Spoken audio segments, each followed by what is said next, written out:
Hi, I'm Dr. Dan Ratner, and I'm here today with Barb. We are about to start another 4-session consultation to show you guys how these things are done. And one thing you're going to find is that each one is different. So let's find out how this goes. If you haven't already, click subscribe, ring the bell for notifications, and hit like if you like what you're hearing.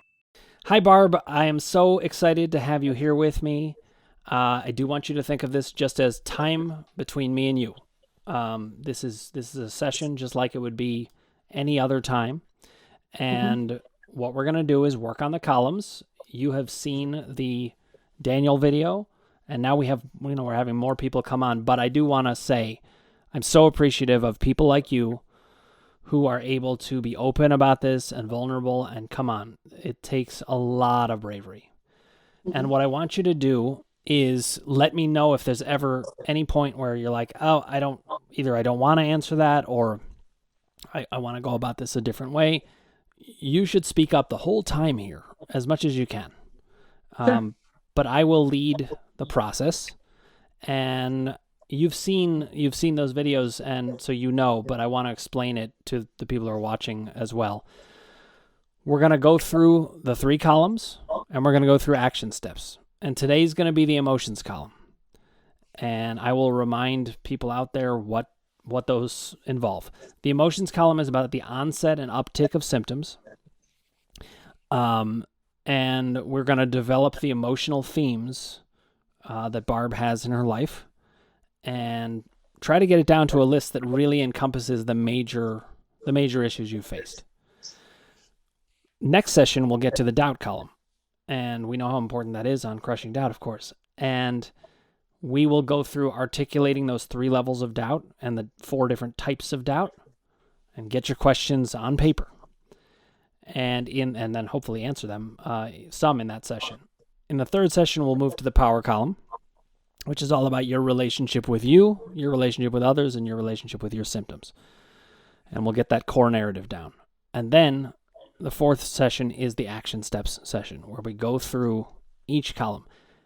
This is fluid though, Barb. It's going to, it could go in all different directions. I may say, hey, you know what, jot that down in the doubt column, or put that in the power column, because it's a discussion. That's really what this is. The goal is to understand what's happening for you in your mind-body experience. And I want you to ask any questions along the way. There is literally nothing you could say that would be wrong. Because my goal is to find out how is your mind working in all this, and to elucidate that. So you're pretty well versed in this at this point, I think. At least that you've seen it. Yes. So let's dive right in. When we're talking about emotional themes, the place I would usually start is to say, what is the main symptom that you're having and want to spend time on? I know you've had a list of a long experience with symptoms.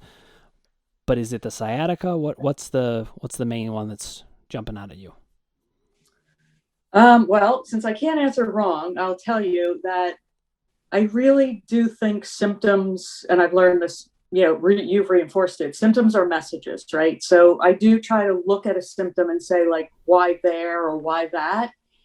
But I do believe that there's also some generalization you can make, right? Like, in some ways, it doesn't matter what the symptom is. It just means I'm not in alignment right now in my life. Right. Right. So to say we're going to focus on one symptom, I would say that the one I'm most disappointed about at this point, where I'm at, is that it all started with back pain. And even though I've been able to reduce or get rid of symptoms along my journey here, it's like probably almost 4 years now, knowing about TMS, that one just has never gone away. Like, it's like the typical one that should be easy, and here I am 4 years later, and that's the one I still, can't get rid of. And then I guess it's followed closely behind by my now left leg sciatica, which I used to have right leg sciatica, which is completely gone. Totally know what that was caused by, all the fear in my life, and at the time, related to specific things. And then now it jumped to my left side, and it's almost like, if I could get rid of it in my right, then why am I still struggling so much with all of this? Sure. Now I do want to encourage you. we're not going to just focus on one symptom. We are thinking about your whole symptom life. That's just where I start. I Right. say, okay, well, where are we starting off with? Another place that I would want to start off with you is, I send out these questions in advance, as you know, and you answer them. And you have a long list of books you've read Mm-hmm. and people you've consulted with. Yep. And I know that you're stuck on these symptoms. And I wondered, there's a reason you're reaching out to me about it. I wondered if you could talk about that for a second, and then we'll dive into the themes. Sure. Well, I reached out to you because you just felt like I got so much hope, because you have a method that like connects with me. It's very structured. Everybody, after reading John Sarno, and I've talked to so many people. I'm part of all the TMS groups, and then people reach out to me for advice. But I'm a program manager by trade. So I'm very structured just in my thinking. I'm very logical. And your method, it gave me so much hope, because it was like, just, that's how I think. Right. Mm-hmm. I don't think. And I also didn't see you, the one, since I can say anything, I'm going to say it. When people take TMS to the spiritual level only, or that's like how they got better, that scares me, because, and maybe that's part of my problem, I don't know, but Nope. Spirituality for me is very religious, because I grew up I was raised Catholic, and I have a lot of issues there. So when I get afraid, I put up a block when it's just the spiritual aspect. And so yours was very logical to me, very, very structured. So all of a sudden I had more hope. And I just binge watched your YouTubes, and I felt very connected. And, I bugged you until I could do this. So you gave me hope. Well, I'm glad to hear it. And you definitely were not bugging me, but I do want to tell you this. You can't do this wrong. If it's not, there are some people who get relief through the spiritual lens, but to me, it's all about what makes sense to the individual person. I don't care what makes sense to anyone else today. Right. There's only what makes sense to you.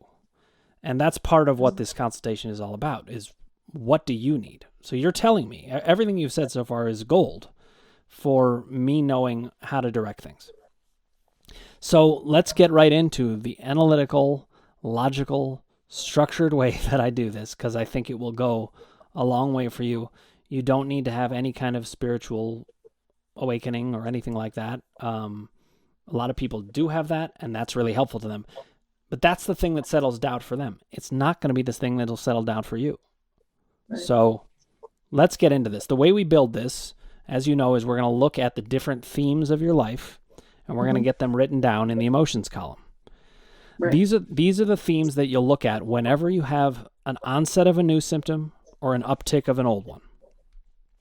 Mm-hmm. So I know you're saying you're kind of stuck in a symptom for the last 4 years, but there are probably times where it's a higher intensity, or goes down, or maybe it disappears for a little bit, shifts over to the other leg, all kinds of things. Right. And this is part of why logic is so important, because what we're going to do is we're going to catch TMS, or the mind-body issue. We're going to catch it where it hurts, because it's not all making sense from a logical standpoint. And once we get to that, you're going to see how that all works. So let's identify the themes. What I want to do is start in on, I sometimes I do this in a way that could feel very stereotypically therapist, and I'll say, what was your childhood like? Now, I know you said you did not have a traumatic childhood, particularly. I think a lot of people feel that way. Some did and feel that way, and some didn't and feel that way, so it's hard to say. But what would you say, either focused on the past or the present, are some of the major themes? Now, remember, they want to be broad. They want to be, we want them to be broad. We want them to be high stakes for who you are, and have a specific element to them. I'm going to help you articulate them, so if you can't yet, that's okay. Do you have one in mind, though, that jumps out at you as kind of a major presence in your life? And if you don't, I've read the notes, so I can suggest some to you. No, I do. And by the way, I did so much homework, because that's how I am, right? I wanted to come to I wanted to get the most value out of this, for sure. Sure. I bought your PDFs, as you know, and I did some work with them, and watching Daniel. That was what did it for me, right? Watching him, and then watching those a few times. I did some homework here. So we can, but what I don't have is like, I wrote them and I don't have them crisp like you were able to do with Daniel. I just have like, like I spewed The the words ideas. here. Right. The ideas. Well, okay. So, but since you've done the homework, that will speed things up. That's great. So it's one of the reasons why if people go to my seminars, which are now upcoming, or if they get my PDFs, or both really is the best, then they come in with this already done, and we can really hone in on where I can be most helpful, right, filling in the details. That's what I was looking for. So why don't you read me the first theme you have down, and we'll get it shaped and polished. Okay. Okay. So I went right to my third one, which is kind of interesting because so I have the need to be perfect is the word used a lot here. So I have this need in my life to be seen as like perfect, young, vibrant, active, athletic, right? These are all words that like they mean so much to me that a lot of what I do in my life is around making sure that image comes across of me. And that puts a ton of pressure on myself, right? The gym every morning, never being able to miss the gym, hiding when I feel bad. Like just everything about my life is always around that theme. I don't know exactly where it came from. I don't know that we have to go into my childhood to find it. I haven't been able to, just in my own thoughts, but I really do have this image to portray that puts a lot of stress on myself. Okay, so I'm going to tell you how I'm thinking about this from the perspective of my system. I'm thinking about what is the broad issue here. I'm going to try out some things, and you're going to let me know if they apply or not. You're the one who knows, not me. But I'm going to throw out ideas, and you help me get them polished. So we could think of it as you need to keep up this image because you are afraid of what people think of you. Where maybe you feel very vulnerable to other people. That would be a broad, high stakes theme that relates to this. You've got the specifics already of that. We've got the specifics. We got to go back to the broad perspective. Did I get that right, or did I miss it in some way that we need to shift? Well, when you said be vulnerable, so vulnerable to getting older, that's what I'm vulnerable to. Like, what is that? What comes with that? Like slowing down, not being active, not being able to do the things I want to do. That's what I'm vulnerable to. And people seeing me that way, yeah, that's why other people seeing me that way is important to me. It makes me feel special. Okay, now I need to ask a question because this may be two different themes. Do you feel that the worst part is people seeing you like that? Or is the worst part actually being like that and having to be in you as it's happening? Or is it both? Which is, I would say, honestly, it's people seeing me that way. Okay, good. So this, not good that you're having that, but good that we've identified this. So here's the way I would phrase, and remember, this is a rough draft. Your mind-body map is pretty much always a rough draft. But we could write down something like, I am terrified of people seeing me as anything but vibrant, young, athletic. Is attractiveness in there, or is that a separate theme, or not in there? Yeah, that's in there. Okay, put attractive. Is there any other adjective we're missing that we can get into this? Vibrant, young, athletic, even like healthy, right? Healthy. Because when I'm sick, I have to hide that. Wow. Okay, I hear the pressure you're under. I feel for you. So vibrant, young, athletic, attractive, healthy. That's okay. A good list. See, I'm already hearing there's going to be some work in the power column that's going to get you free of this one. But we're not there yet. First, we just got to get these themes listed. Is there any other adjective that we need to include in there that captures the overall feel of it? No, I think that's the right list. Okay, and it's a good start. You can always polish it more, add a word, change a word. Now we need to figure out what's high stakes about that. What if people didn't think those things of you? What would it then mean? And you may not have an answer for this. That's okay if you don't. I'm just telling you how I'm thinking about it. Well, I mean, I'll just say what comes to my mind because that should be the right thing, right? Yep. But when people don't see me as this, that means that I'm not like special. Okay. So all right. Read me what we have so far to the start of the sentence. I'm terrified of people seeing me as anything but vibrant, young, athletic, attractive, and healthy. Okay. Now we're going to put because. If they did, I wouldn't be anything special. I don't know if that captures, or I would lose all of my specialness. Actually, sorry, I have a better way of putting it, Barb. What if we said, because these traits are the only thing that I think makes me special? You're not right about that. That's right. Okay, good. Yep.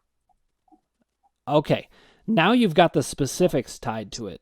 Read me back the specifics again. Well, I'll read you the sentence. I am terrified of people seeing me as anything but young, vibrant, athletic, and healthy, because these traits are the only thing that make me special. Okay, perfect. Now, but you read the homework you did had some specifics to it. Is there anything that's in those specifics that's not included in what we just wrote? Well, the word perfections, right? So I have the need to be perfect and seen as young, vibrant, active, healthy. I don't feel, this is what I wrote, I don't feel lovable if I'm not these things. Okay, so let's add that to the theme. These are the only things that make me special and lovable. Now, do you see how I did that? That's how we get to a condensed version that's easier to remember. We bring elements in where they belong, so they just fit, and then you've got that down. So we had lovable kind of floating around. Now it's in there. Right. Yes. Okay. Do you feel good about that theme as one of your main themes? Yeah, that's exactly it. Yep. Okay, good. See, this is how it should work. Is it's going to feel like it clicks into place.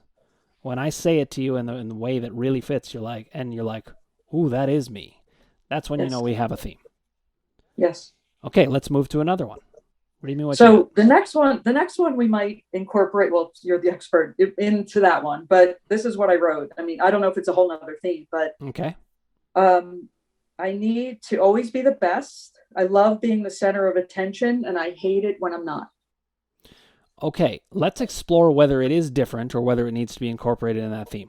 Why do you like being the center of attention? What does it bring to you?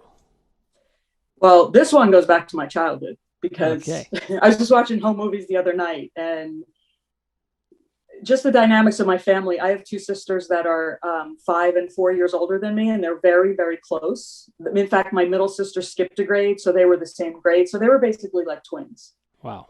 They also like went into similar careers. They were like studious, right? So here I come 4 years later, and I was opposite of them. I was also rebellious, right? So I was watching home movies the other day. My dad like is focused on me all the time because I'm the one like dancing on the beach and swimming when my sisters were scared to swim. And like, so because I was different, I was special to my parents. Oh, okay.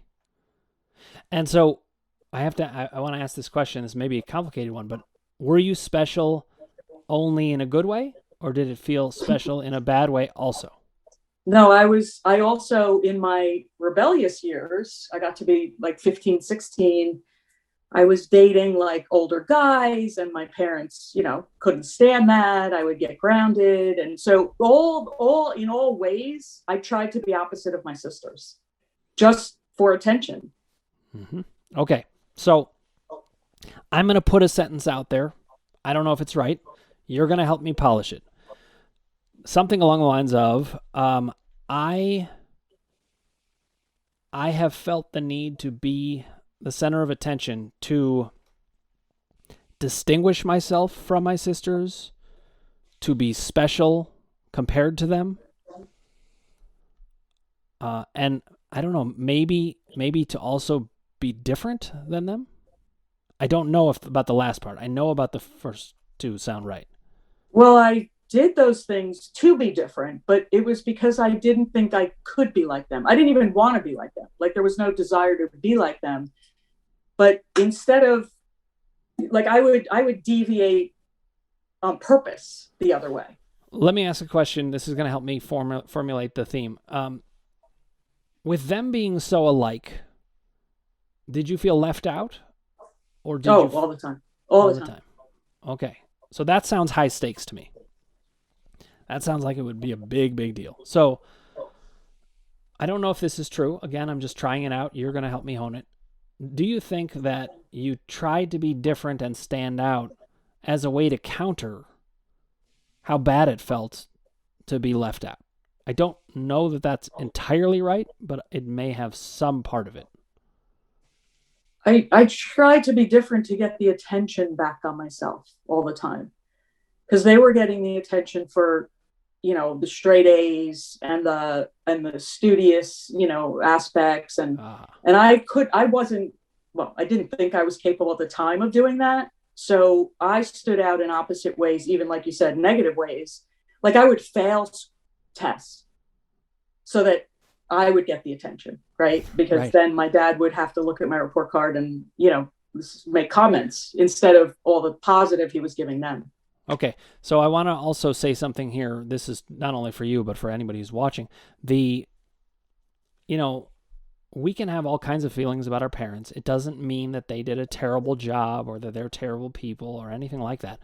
But you can have very real and important experiences. And what I'm hearing and what you're saying is it felt hard to get attention unless you really stood out. I had to work for the attention. Okay, so that you just nailed it right there. That's the start of the sentence. I had to work hard to get attention. And I would say, do you want to put your sisters in this theme because they're the specific? Are they the main reason you had to work hard for attention, or is there something? Well, we can put it there, but it's so clear that it started there and then it continued. It would continue through my life. So let's not put it there. It's not like you're going to forget that that's part of the reason. So I've had to work so hard to get attention. Now, here's my question to you about it. What did that leave you feeling about you? I can give you an example of what I mean, or I can just wait to hear from you on it. Well, I like when I started, when I wrote the thing down, it was like, it made me feel special. It made me feel like I deserved the attention. I don't know. Maybe I'm not going the right way. No, trust where you're going, but I'm going to help you hone it. And I'm going to keep saying back to you what I'm hearing, because this is a big part of how this works. You say things and I hear things in it based on what I know about this setup I have going. What I'm hearing you say is, it was hard to get attention and I absolutely needed to stand out to be able to feel good and special. Yeah. I needed to stand out, right, in order to feel like I was also loved for who I was. Say it that way. Say it that way. That's even more powerful.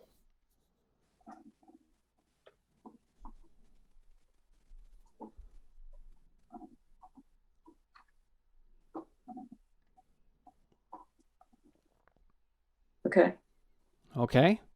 How do you feel about that theme? It does feel like a separate theme, by the way. I think it is. Yeah. Can I read it again? I had to work so hard to get attention because I needed to stand out to feel loved for who I was. Yes. The only thing I want to say is I feel like there's one thing missing, which is I think something happened to you that, or some way that you had of relating to people, or they had of relating to you, left you feeling that you were not special or loved enough without that. So what was the What was the disappointment there?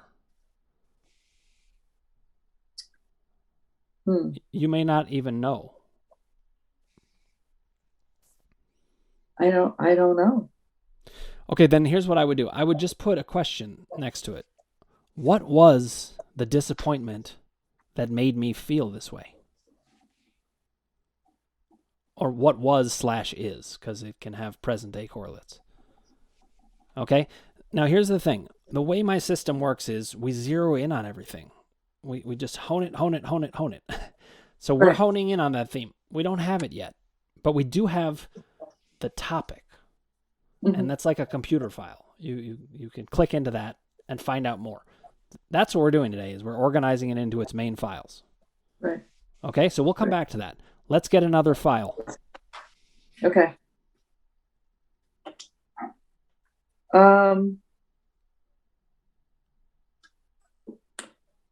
So again, like I feel like there's a theme through all of them, but I guess maybe I should see myself. But here's another one. I've been labeled by myself and others, including my mother, as different throughout my life. And so this like prophecy, it seems to like come true. And I will just say, like with TMS, right? Like, you know, I've been at this for 3.5 years. I found out about Sarna 3.5 years ago. I feel like there's nothing more I can learn. I feel like there's no one else I can reach out to. I must be different. I must be the one that can't possibly know everything, believe everything, but still can't heal. Okay, so this is the negative side of difference, right?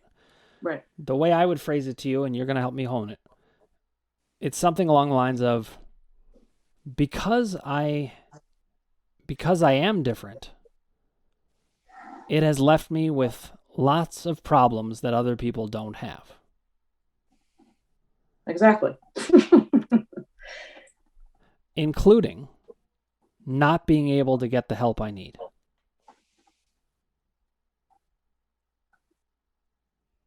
Okay, did I get it? Yes. You Perfect. just like combine the two that I talked about. Yes. Perfect. Okay, now I love what we did here, because you thought these all seem to be the same, but when we separate it out, those are 3 separate themes. And the reason it's important is if you're having a symptom and you're trying to figure out what's what, and you're just thinking it's perfectionism and it's differentness, it's not specific enough. Now we've got it into its very specific themes. Right. Is there anything else about differentness that we need to cover? This is not the last time we can do it. We can go back and do more, but. Yeah. Well, so can I just tell you a couple things about different, you know, like, please do. So I was born with hip dysplasia, and so I am different, right? Or I feel different. There's people that don't even notice, but my left leg is shorter than my right. And I can say that now. I'm 58 years old, you know, whatever it is, it is who I am. But it certainly had a theme throughout my life. As a child, you know, getting made fun of, the sensitivity I had to it throughout the years. You know, it just set me up for, so I am different. Like I'm different than many, many other people in the population. It's just funny, but I say it to myself, like I could never be in disguise because I can't walk the same as everybody else, right? I couldn't ever change my hair and, you know, wear fat clothes. Like I couldn't do that because I'd still walk down the street and people would know it's Barb, right? Like, so anyway, but so I am different, like day one born different. And then my mom, like we recently had a falling out, well, like an issue right in our family, and we wound up talking about it. And my mother said to me, Barb, you've always been different. And like, it was almost like from day one, like all the way to being 56 years old, she like tied it all together for me. I'm like, yes, Mom, I know. That's how you've treated me my whole life. You know, like, so that word different is just so prevalent. You felt different inside. You were told you were different on the outside. You needed to be different to get noticed. It led to all kinds of things. Differentness is like, that's the broad theme. In fact, when we get going on your core narrative, and you can put this in the power column right now, just a note, differentness. We don't know what we're going to do with that yet. But this is how I organize it. I start funneling them into the right columns. Right. So this is good. Now I wanna explore a couple things about the hip dysplasia. One, is there any doubt about your symptoms getting better because of the hip dysplasia?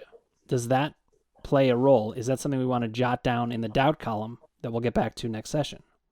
Well, here's what's interesting. I swear to God, this is true. I don't have hip pain all the time at all. I could not have it for days, right?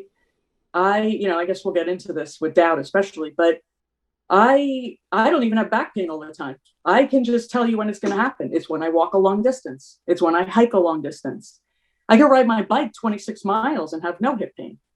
So there's like, like a certain percentage of me that says, if I had a problem, like, could I really walk and, like ride my bike for that many miles or hike for 20 miles?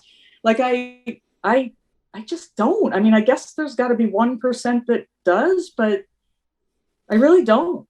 Okay, well, we're going to get to that next session, but I'm going to say a couple things about it, and let's just write it down. Let's just write down hip dysplasia and pain when walking versus not otherwise.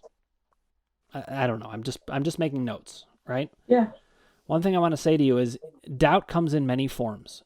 And the doubts that I'm hearing in you are they're less pure doubt, like lack of certainty, and they're more the fact that you have confusion and questions.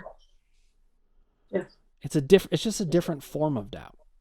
You can't, it's like you would be certain if you had those questions answered. And this is a good sign, because when we get you those questions answered, you're going to move very quickly through doubt. Yeah.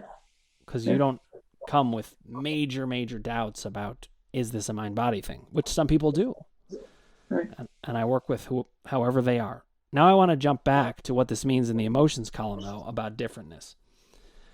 I'm hearing a theme. I don't know if this is accurate or not, but I'm hearing the theme. The broad theme is, there's something wrong with me. There's something about that.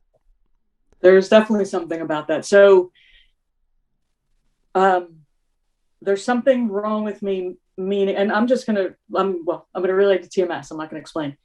So I really believed that I absolutely believe in TMS. Like, I was texting with someone today, he has dry eye. I got rid of my dry eye, right? We're going back and forth. I love helping people. I got rid of my allergies. I got, there's like a list of things. My arms used to go dead, gone, right? So I believe in TMS. I believe in it wholeheartedly. But like, maybe there's just something psychologically that I can't, there's something about me that's sort of like, maybe my brain is broken. Okay. My body isn't broken, but my brain might be. Now, you just said something that fits into the emotions and the doubt column. I'm going to skip over to the doubt column for a second just to jot down the note.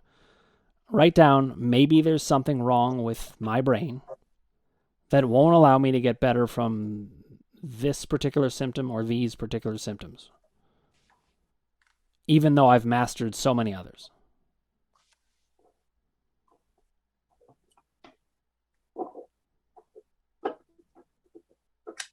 Okay. Now, we'll get back to that. But this is very helpful, though, for anybody who's watching. I think it's going to be helpful to show we're just learning about you. We're learning about you through the mind-body map and the 3 columns. It's just a way to organize things, which I think is going to be right up your alley. And I can already tell is. 'Cause it's like when we settle into a theme, you're like, it just clicks. Yes. Yes. Okay, so now let's jump back to the emotions column as it relates to there's something wrong with me. Okay. Is there anything else that you feel is wrong with you? And try to be, totally transparent about this in whatever way you can, because the more information we have, the better. Is it just that you feel there's something wrong with you that doesn't allow you to get better, or do you feel like there's something wrong with me? There isn't anything wrong with you, but I'm gonna have to convince you of that later. No, no, I mean, nothing's coming to mind. I mean, I guess I've settled into that I can't get rid of my TMS symptoms that I really want to, because it's not my body, it's my brain, right? So, but like something else wrong with me? No, I mean, I function well at work, So you don't feel like there's something wrong with your brain otherwise? It's just about the symptoms? Yeah. Okay, so to me, we can leave that in doubt. We don't need to develop more of a theme about it. I do want to just make sure there's nothing else in there from the emotion standpoint. Do you feel like there's anything wrong with you? I put in air quotes. Just like that you carry with you as a bad feeling about yourself. Well, okay. So I'm only going to go so far with this, honestly, Dan, on video, right? Absolutely. Right. So I will go so far. So there is something. I carry around something. I carry around my guilt. So I was married for 25 years, and now I'm remarried and very happily. But I get along extremely well with my first husband, who I had my two children with, and I carry around guilt around my marriage and the way my marriage ended. So I always say that. So my other symptom, we haven't, sort of, I didn't list my current symptoms, but one of them is that my feet are numb all the time, no pain, nothing. I can walk forever, but they're numb. And I actually say to myself, that's my guilt, and I'm never going to get rid of it. I wake up every morning, my feet are numb. I go through the day, my feet are numb, and that's because I carry around my guilt all day long. Okay, so here's what I want to say to you, Barb. And this is another beautiful thing about my system. You don't have to tell me anything because this is all inside you. But we do need to get it codified in a way that you understand. So we've got the theme of guilt around the marriage, or maybe just guilt in general. We just need to get a theme written down. And look, it could just be guilt. You don't even need to write it out in beautiful form. As long as it's a file that you can look in. So that when you have a symptom, you can be like, is this the different thing? Is this the guilt thing? Is this the needing to be the center of attention thing? You see how I've got the themes? Yes. Yeah. So what should we put down for guilt that would represent it or allow you to access it? Doesn't matter if I know. So my guilt is from the fact that I want to take care of everyone, right? I'm the typical people pleaser. I care deeply about my ex-husband. I love him. I still love him. And so I just feel guilty, like I should be taking care of him. Like, so it's no longer a marriage thing. It's that I took care of him for 25 years and now he's alone, right? This is where I get emotional. So, it's hitting something, right? Yep. I feel like I still am obligated to take care of him. Now, he doesn't feel that way, I'm sure. We've been divorced for 10 years. But this is all related to the theme of, like, I got married. I had an obligation. I was taking care of him. And now I don't. Now he's alone. And so my guilt is like, if I could, I'd still take care of him. Like, I'd still have him in my life and take care of him. But of course, that wouldn't work with my current husband. Right. But that's where I carry around my guilt. Like, I need to take care of the people that I love, and I can't take care of him anymore. Okay, so I'm going to phrase it a certain way, and we'll try to get this honed. I feel guilty because there are certain obligations that I can't fulfill. And it makes me feel like I'm letting very important people down.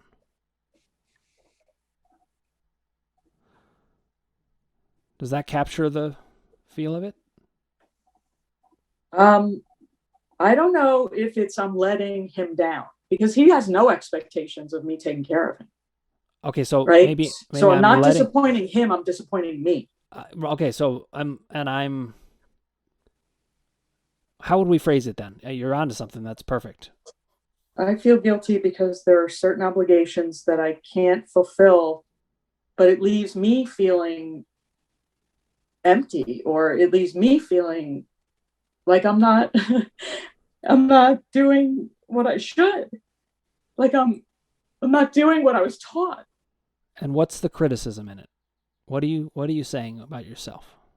Well, my parents were married for 65 years, and my mother's job was to take care of my dad. That's my role models. So I let him down. I let a lot of people down because I didn't fulfill this obligation. for the rest Okay. of my life. And this is interesting because you don't feel you let your ex-husband down. You feel like you let other people down. Your parents, your expectation of you. Right. My expectation of myself was to be the person I was raised to be. Okay. And I'm We're not. on to this. We're on to this. Okay. How do we phrase this? You've laid it out beautifully.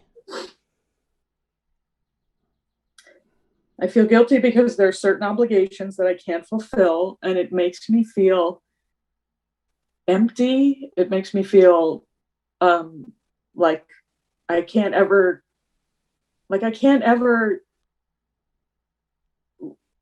finish my life. Like I have no chance now to have Ah. fulfilled like that part of my life. So I feel like I've failed in an irrevocable way. Is that Yes. right? Yes. Okay.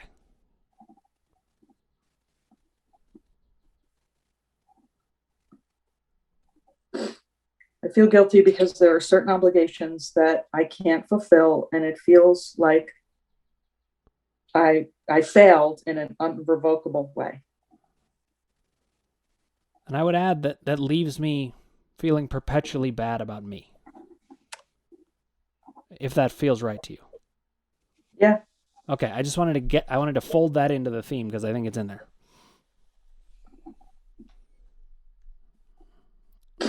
Okay, Yep. let's keep developing themes, and you are doing a great job.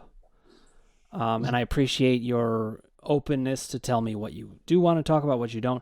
I think you can hear though. It doesn't matter what you tell me. It Right. matters whether it's organized in the accurate way to you. Right. I say that. Yes. Okay, so let's take another one. Any other ones that jump out at you? Well, there's back to sort of my sisters, and there's another sort of theme, right? It's control. So this one comes up, just the little story so you can see. So my oldest sister and I are so alike that we constantly butt heads. And the way we're alike is that we both need to be in control. Mm-hmm. We both want to, let me put this right. My dad's real quick story to show you. My dad's funeral. My oldest sister, of course, right, would give the eulogy. So, and I, so I agree with that. My sister should give the eulogy, but I, with the priest, because he had never met my dad, and I had known my dad for 50 years. So I had a big fight with him right in front of my mother that I needed to give the eulogy also because I was his daughter. And so my sister deserved to be in control, but I had to be in control too. So that's a very short example of exactly what happens, right? So my oldest sister's yelling at me, "How could you upset mommy? I'm Oh the oldest. wow. I should give the eulogy." I said, "I'm not arguing. I just want to give the eulogy too." Right, right. Barbara, I want to say, I really empathize with you about that. That was a very tough position. I mean, this was your dad's funeral too, and you have needs. Now, I want to explore this. I don't know if I have this right, but it sounds to me like one of the themes that you have going is you have a tendency to sacrifice your own needs to others. I'm not saying it's good or bad I because do. there are good aspects to it. You're cooperative. It was a giving thing to do. It may have even felt like the right thing to do. It may have even been the right thing to do. But we're not judging it. We're just identifying it. So I'm Right. hearing there's a theme around what happens when you put other people's needs in front of you. Mm-hmm. Again, I want to highlight. I'm not saying the goal here is stop doing that. Start putting yourself first all the time. I don't believe in that. That makes a worse world. I think people like you are great in the world. The goodest of the world are wonderful. What I want to do is help you continue to be that good person without sacrificing yourself too much. Mm-hmm. What I'm Right. hearing is sometimes you sacrificed yourself too much, or alternatively, the people in your life didn't recognize that you deserved to have some things. Yes. Yeah, I would say so. I definitely give up things for other, so that others can be happy and have their place, or yeah. But I maybe too much sometimes. Yeah. So how do we phrase it? Let's try to get this into a sentence that's a theme. You want me to take a stab at it? So, sure. Okay. How about we phrase it? Man, remember, we're going to shape and polish it as needed, but what if we say, I don't know if this is accurate or not. I'm going to need your help. But let's say you said, I think it is very important in life to look out for other people. But sometimes this dynamic goes so far that either my needs don't get met or other people's failure to recognize my needs leaves me out of control. I mean, you're hitting on things for sure. Right. I don't have it right yet because it didn't click like it does when I really got it. But we're close. Yeah. We're like 90%. Yeah. I mean, it is the theme, right? But it's, I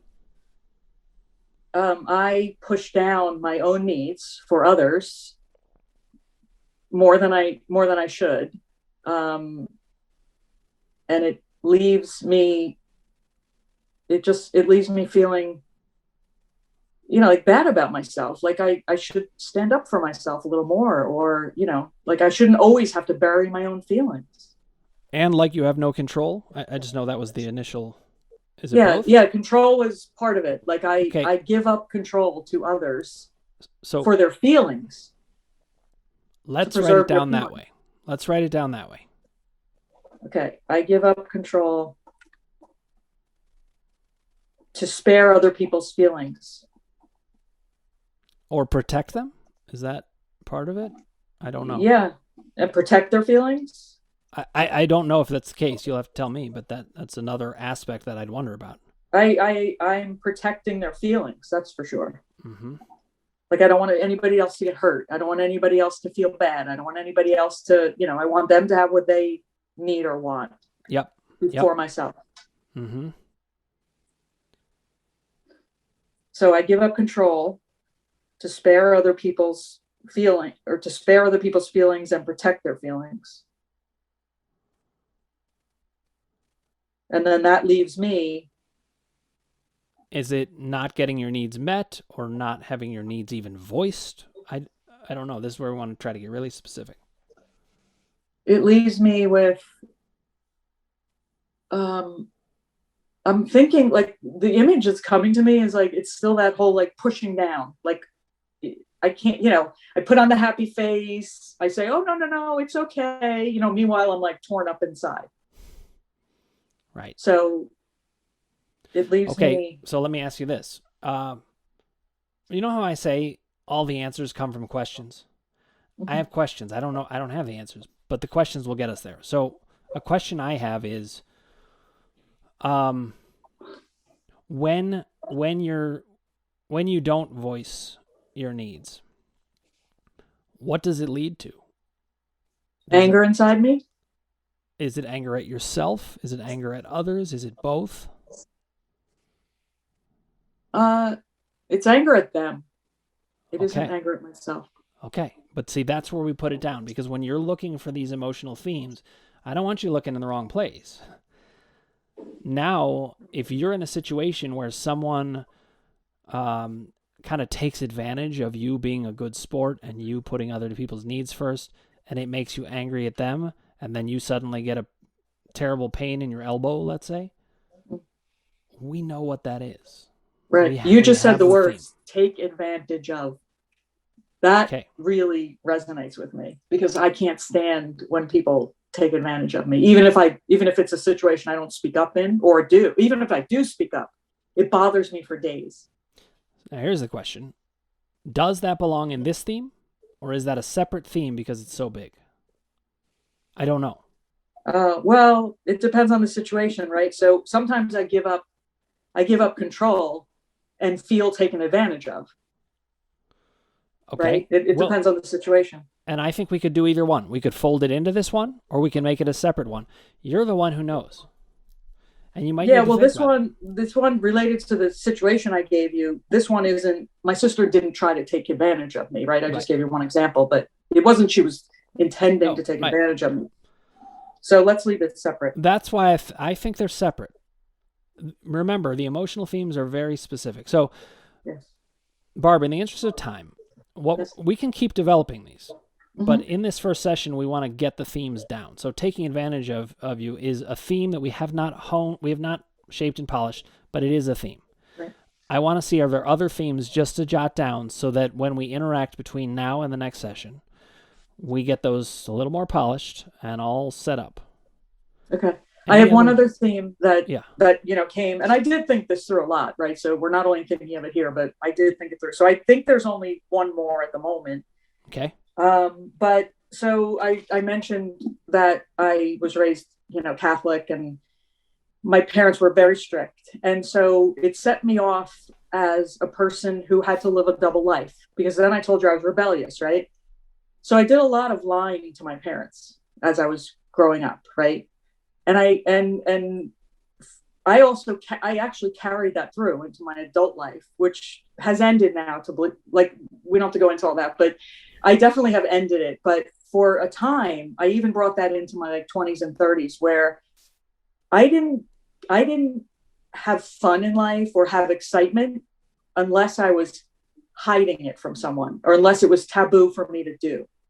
I knew where it came from. It came from my childhood. It started there because I was raised very strict, and my father, would hear of nothing of having fun. And so my other theme, because it's just so big in my life, is also like I lived a double life, like for a long time, where I felt like the only fun or fulfilling time I had was when I was able to do it in secret. Yep. Okay, I'm going to say it back to you in the way I'm understanding it. Again, this may not be right, but I put out the format and then you help me shape it. I only could have fun and I'm not even going to say joy. I think it was fun. I could only have fun and excitement when it was secret, taboo, or rebellious. Yes. Okay, this is good because let's say you're having a symptom and you realize, ooh, I'm wanting to have fun here, but I would need to do it in secret. There it is. Yeah. See, this is how the emotions column works. You get these themes and you can nail those symptoms. When there's an onset of a symptom or an uptick in a symptom, you've got your weapons. Is there anything else we need to cover in the emotions column? Honestly, every single one, I really tried to think it through. I mean, I spent a lot of time on this You did great. You did great, and it shows what the preparation can do. So this also does show what the PDFs can do, what the seminars can do. It gives you time to think about it ahead of time, so that when you get to me, boom, we really get into it. So you did great with this. I do have one other question. We don't have to talk about this if you don't want to, but this came up. I think it came up in a Q&A. Where I mentioned a phobia that I have. Ah, yes. You think that's the emotions column? Well, I don't know. I don't know yet, but it could be. It's so funny you're going to ask me about that because it happened last night. Oh boy. Well, yeah. So you can describe for the listeners what we're talking about, but I can tell you what happened. Okay, so what I had brought up is that I have a phobia, which has gotten better over time, but it's still very hard for me. It's called emetophobia. It is I used to not even be able to say the word. It's a fear of throwing up. Sorry, Barb, because I know you have that too, the fear. And mine is so bad that it really dominated a lot of things, especially when I had little kids, which you mentioned. Yes. Little kids are getting sick all the time. It was torture. I've never experienced torture like that of any kind. Yes. My 8 years of back pain, I would have traded in that for the phobia experience any day. As bad as that was. I'm not putting a value system on other people about that. I'm just saying what it felt like to me. What I found about it, and I just wanted to let you know this, is that I had a lot of shame about that for a while, and I did not understand what it could possibly be about. I was like, I don't know. Other people are not afraid of this. I'm like, it would be like people being like, I'm not afraid of when the alien from the Aliens movies comes in front of me. I was like, how are you not afraid of this? And I know you can relate to that. But Yes. what I found is that my phobia did relate to some trauma. That doesn't mean Mhm. yours does, but mine did. Mhm. Mhm. Whatever the case may be, I think figuring out where that fits in this mind body map is going to be important. It could be an emotion issue, it could be a doubt column issue, it could be a power column issue. For me, actually, it ended up being more than anything a power column one. I don't know where it's going to fit for you, but I want to note it because it's an important thing. Yeah. Um, does it feel like it affects you in the emotions column in a big way? Well, so I have figured out that my phobia comes from my mother had migraines when I was a child, and it would end up in her, I say getting sick, because I can Yep. say that. Yep. And I felt very alone. I remember being on the side of my bed, curled up, listening to her in the bathroom and just shaking, like Yeah. I was probably 7 years old. And so that turned into, I had little children, and when they were sick, I would literally have a panic. It's the only panic attacks I've ever had in my life. I would have panic attacks. My husband would have to take care of my children when they were sick like that because I couldn't do it. Like I couldn't breathe. I went to the hospital once because your heart feels like it's going to explode. Now they've gotten older, right? But now I have grandchildren. And this thing I just said happened last night. I watched my grandchild all day Sunday, and my daughter-in-law called me last night and said now she's got a stomach virus. Well, That oh my sent God. you right. Like Yep. that sends me into, I didn't have a panic attack, but I do get, how would I say it politely? Like I get diarrhea. I'm sorry. I just have to say, like Okay. that Yeah. part of Sure. panic happens to me. And Sure. I have to do that. Right. And it happened last night. It's still a big part of my life that I have a phobia about. Right. It's a very activating when we get exposed to that. And what people don't understand about this kind of phobia is you can get exposed to it in very small ways even. I don't think of that as a small way though. I think of that as big. It's like, whoa, I got exposed to that. That's a big problem. Yes. So what I'm hearing though as a potential emotional theme in this is the feeling of being alone and overwhelmed and terrified with no one to help. Yes. Okay, so the reason I wanted to bring that up is I knew there'd be a theme in there. It's too big of a thing for there not to be a theme in there. Yeah. Yeah. And if you see what I just listed, and we'll get it polished more in between session because we do need to wrap up for today, but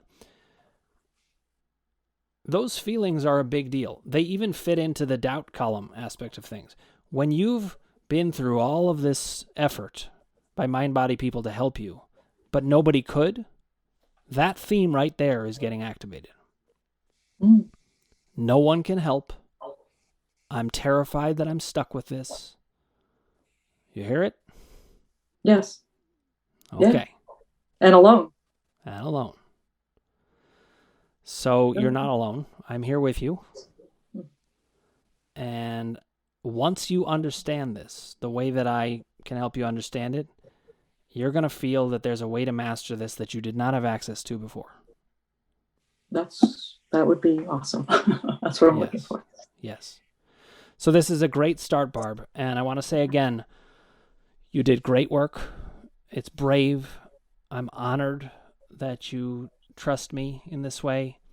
And I'm sure you know this from watching me. I love doing this work. I love getting to help people. That's actually another thing about you. Like I didn't even say it early on, but it was your passion and your knowledge. It just all turned me on to you. It's like you just knew what you were talking about. It made sense to me. Every video makes sense to me. Like you explain. I mean, every morning in the gym, I look for your new video, and it means a lot to me, that you're out there. And it seems like you give so selflessly, right? I mean, this is just what you want to do. It so comes through. Well, it fits, when I got better from this, it really fit with what I wanted to do. And it does fill up my soul. I do give a lot, but it means the world. It's exactly what I want to be doing. So this is a good fit for everybody. Yeah. So Barb, thank you for coming on. What we're going to do now is in between this session and next week, and I can do the same time next week if that works for you. What we can do is just email about these themes Okay. We can email if new themes come up. We can say, we didn't get to this one theme enough. How do we get it polished and into a sentence? Or you could try out a sentence and then send it to me and say, how's this sound? I might have questions. Same process as this. And then next time we start to orient you to doubt. Not that you're starting way ahead of schedule because you've studied this and you've been to the podcast a bunch and all that. So we're off to a great start, Barb, and I'm so pleased. And I can see this already starting to take shape in a way that's much more organized. That's going to help you know what to do about symptoms when they come up. Right. Yes. Okay, so we're ready for Thank you. Thank you very next much. week. Okay, I'll be in touch. Okay. Bye. Thanks, Barb. Well, as always, when I meet with somebody in a consultation, I really find this to be a great pleasure, and there's a lot of reasons for it. One, I find that the sessions are so useful to the other person, and I learn something in each of them. But they're also just intellectually fascinating because they're always very different. In this one, you see how different Barb was from, say, Daniel. They had a lot of similarities as well, but Barb immediately brought up how she's analytical. She needs it to be logical and organized. I love that my system can adapt to so many different types of people and so many different types of issues that come up in the mind-body realm. So it's kind of a pleasure to see it working in action.